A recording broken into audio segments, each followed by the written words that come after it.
अरे का है भौजी? हाँ बोली। ये सुने नहीं कि तू नोहियर के बड़ा पढ़ा लिखल बाड़ू। तो आओ ना तका। तो अभी यादो बा कि सब भोर पर आ गलू बियाह भइला के बाद हो?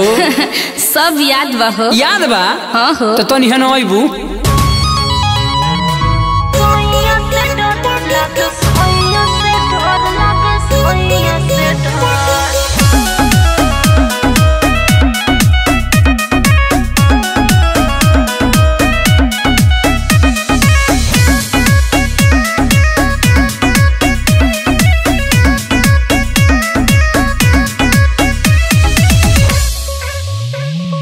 बोला ए भौजी कस कबूतर सैया जी हमर चढ़ जले अब तू बोला खस खरगोश सैया के हमरा जागे जोश। ई का कहलू हो? चल सुनो तारा। बोला ए भौजी कस कबूतर सैया जी हमर चढ़ जले अब तू बोला खस खरगोश सैया के हमरा जागे जोश।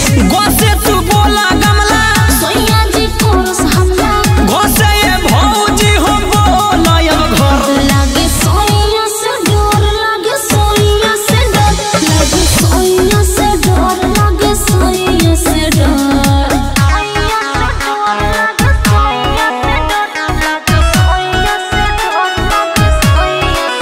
म्यूजिक विराज।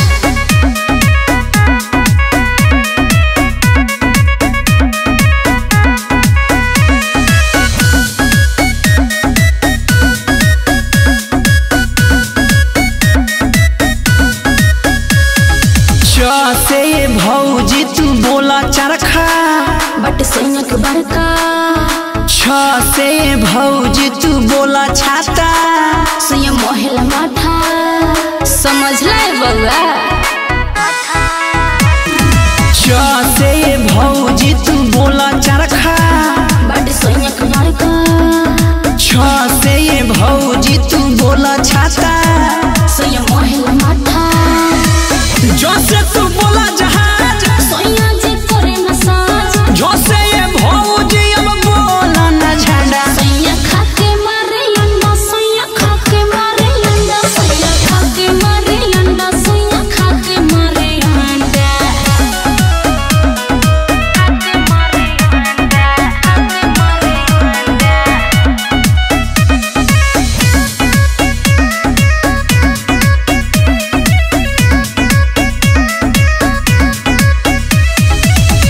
से भौजी तू बोला टमाटर हमर कमर बकाता से भौजी तू बोला ठठेरा संजय ना घेरा ठीक है कहता रू हो से भौजी तू बोला टमाटर हमर कमर बकाता से भौजी तू बोला ठठेरा संजय ना घेरा से तू बोला डमरू सासी ना छुओ हमरो से भौजी बोला ढकन सैया पूरा करे मन सैया पूरा करे मन सैया पूरा करे मन सैया पूरा करे मन पूरा करे मन सैया पूरा करे मन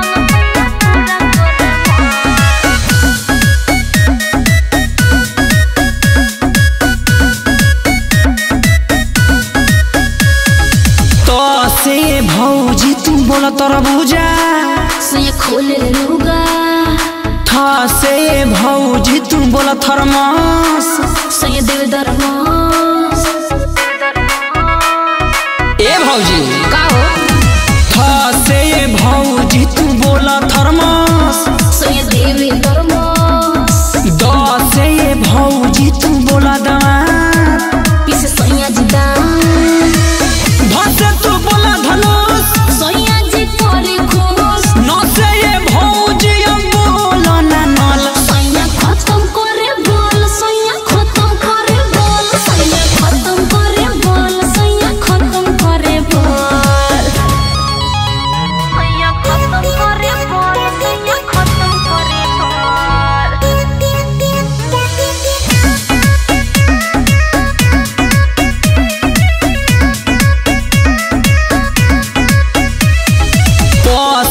भौजी तू बोला पतंग सैया करे तो फसे भौजी तू बोला फल कहे घर में चल, कहे घर में चल, कहे ऐसन बोले ले।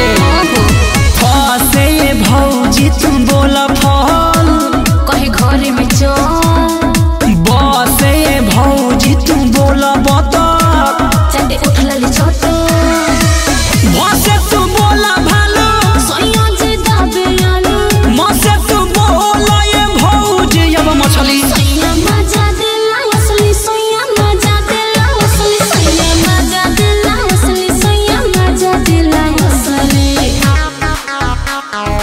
मजा देला असली सोया मजा देला असली सोया मजा देला असली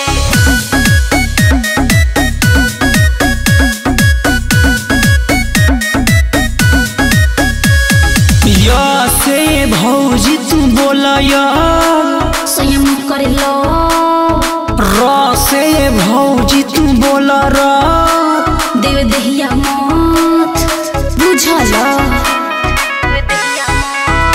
ए र से भौजी तू बोला रा देव दहिया मत वा से भौजी तू बोला वा और खुजला लो से तू बोला सवेरा हरदम खियावे तेरा हसे भौजी अब बोला ना हल देखी सोइया के कोल देखी सोइया के कोल देखी सोइया के कोल देखी सोइया के कोल ना तो तू नैहर के बिगड़ले बाड़े।